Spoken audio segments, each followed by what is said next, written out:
বন্ধুরা, এই যে এখানে যে আমি মাটি তোলা, আমার বাসা বাড়িতে মাটি তোলা বানিয়েছি, দেখুন বন্ধুরা, এই যে সেইটা কি কারণে আমরা 3 বেলা খাবার না খেলে বাঁচবো না। আমার ওয়াইফ কর্মজীবী মহিলা। প্রিয় বন্ধুরা, আজকে একটি অত্যন্ত দুঃখের কথা আপনাদের সাথে শেয়ার করতে চাই। সেটি হলো, এখনো কিন্তু আমরা না খেয়ে আছি আমাদের পরিবার। সেই কারণটা কি আপনাদের একটু পরে বলছি।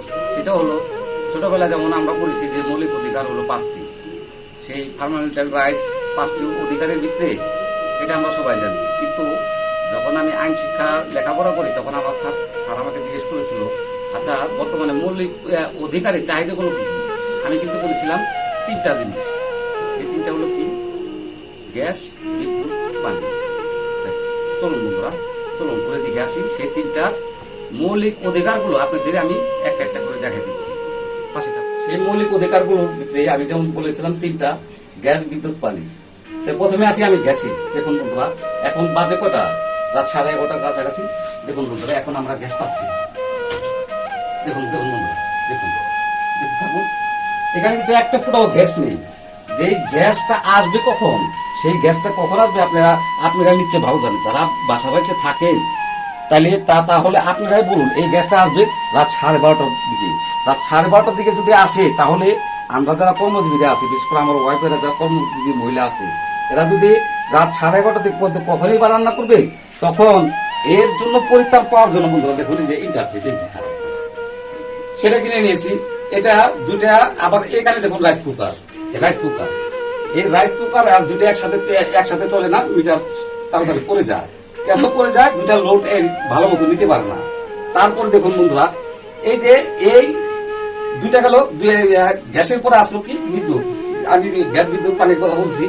এই যে বিদ্যুৎ চলে আসলো, এই বিদ্যুতের এখানেও কারেন্ট থাকে না, কারণ আমাদের জ্বালানোর খুব ব্যবস্থা করে। এখন আমার কথা হলো, দলীয় সরকার এসেছে পরিবেশের ভারসাম্য রক্ষার জন্য এবং দেশের সামগ্রিক মানুষের সেবার মান যেন ভালো হয়। কিন্তু বন্ধুরা, আমি অত্যন্ত উত্তেজিত। দেখুন বন্ধুরা, আমার পরিবার সবাই এখন না খেয়ে রয়েছে। এই যে এইটা জ্বালাতে দেবো, তখন চলে যাবে কারেন্ট। এখানে নাই হলো গ্যাস। তাহলে বলুন আমরাই বাকি কিভাবে বাঁচবো? তো আসুন বন্ধুরা, আমি আর একটা জিনিস শেষে দেখা দিই। এই যে এখানে যে আমি মাটি তোলা, আমার বাসা বাড়িতে মাটি তোলা বানিয়েছি, দেখুন বন্ধুরা, এই যে সেইটা কি কারণে আমরা 3 বেলা খাবার না খেলে বাঁচবো না। আমার ওয়াইফ কর্মজীবী মহিলা, আমি নানান কাজে ব্যস্ততা থাকি, আমার সন্তান যায় স্কুলে। এই বৃষ্টির কারণে সেটাও পারছি না। কি পারছি না? জ্বালানি গুলো তৈরি করতে পারছি না। ওই যে দেখুন বন্ধুরা, এই যে এই পাশে জ্বালানি গুলো কি করবো?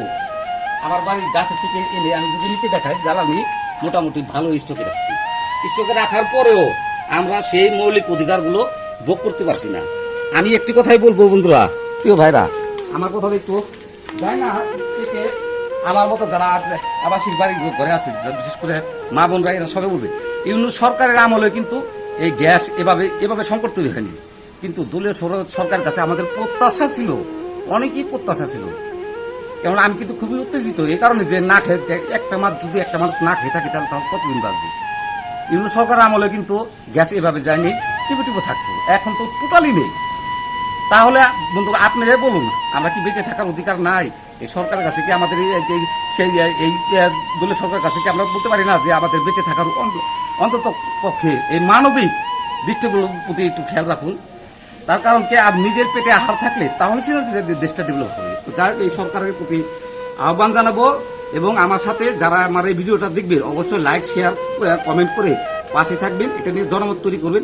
গ্যাস সংকট অন্তপক্ষে পিক আওয়ার টাইমে যেন দেওয়া হয়, রাত 12টা দিকে দিলে আমাদের মা বোনরা অনেক কষ্টের ভিতরে আছে। প্লিজ প্লিজ প্লিজ প্লিজ সবাই আমার পাশে থাকুন। এই জিনিসটা জনমত গঠনের জন্য আপনি আমার পাশে থাকবেন। ধন্যবাদ বন্ধুরা, আসসালামু আলাইকুম।